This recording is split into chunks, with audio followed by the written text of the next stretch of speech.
රාජාංගනේ ජලාශයේ දැන් ඉන්නේ.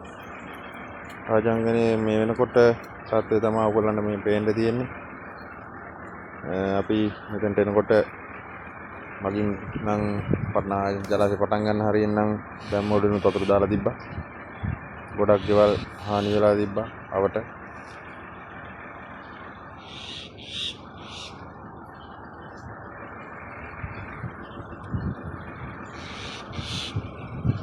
මේ තියෙන්නේ වාන්දරු ටික.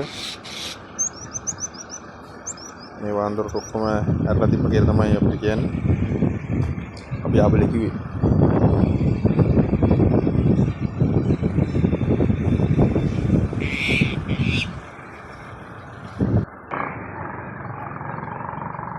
ඒ බලමු වාන්දරු තාත්තේ කොහොමද කියන්නේ.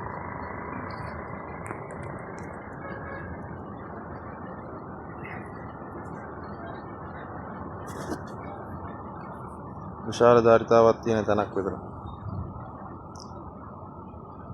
මට මේක හෙක්ටයාර් කොච්චරක්ද කියන නම් එහෙම මතකයක් නැහැ. මම අර බෝඩ් ඇතිව මම ඒක නම් බැලුවා.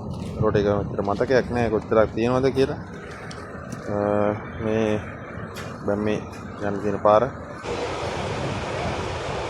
මේ වෙනකොට ජලාශයේ වාන්දුවක ඇරලා තියෙන ජල ධාරිතාවත් එක්ක මේ තියෙන තත්ත්වය තමයි මේ. කට්ටිය ඉතල ඔක්කොටලා දීපුවල ගලවුණු දීපතෙන් තමයි මේ වෙනකොට කට්ටිය නම් මාළු හොල්ලනවා.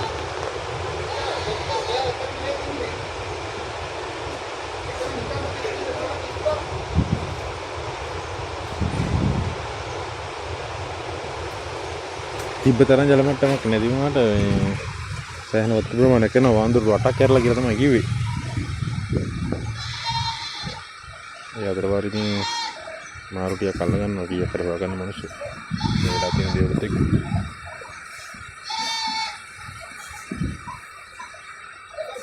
මොනවා කරුවත් පරිස්සමින් වතුර බහලා ගියාට මේ වගේ වතුර තත්ත්වයක් තියෙනවා. අපිත් සංගාර පොඩ්ඩක් බලන්න යන්න නතුව යන්න දෙන්නේ. මොකද පොලිසියයි ඉන්නවා. ඒගොල්ලෝ යන්න එපා කියලා තියෙනවා. මොකද ඒක ඇත්ත. අපි මේ බලන්න මොනවද වෙන්නේ යන හරි හරියන්නේ නැහැ.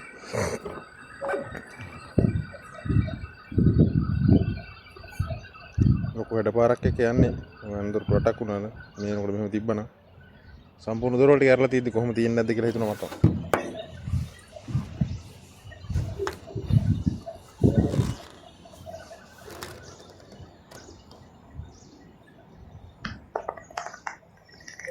මේක බලන්න එහෙම දුන්නා නම් ඒක යන්නවත් ඉන්නේ තරම් පිරි.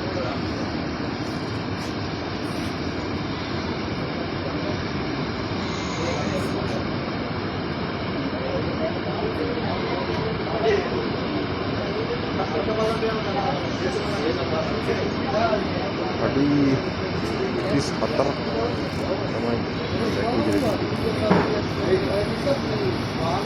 තමයි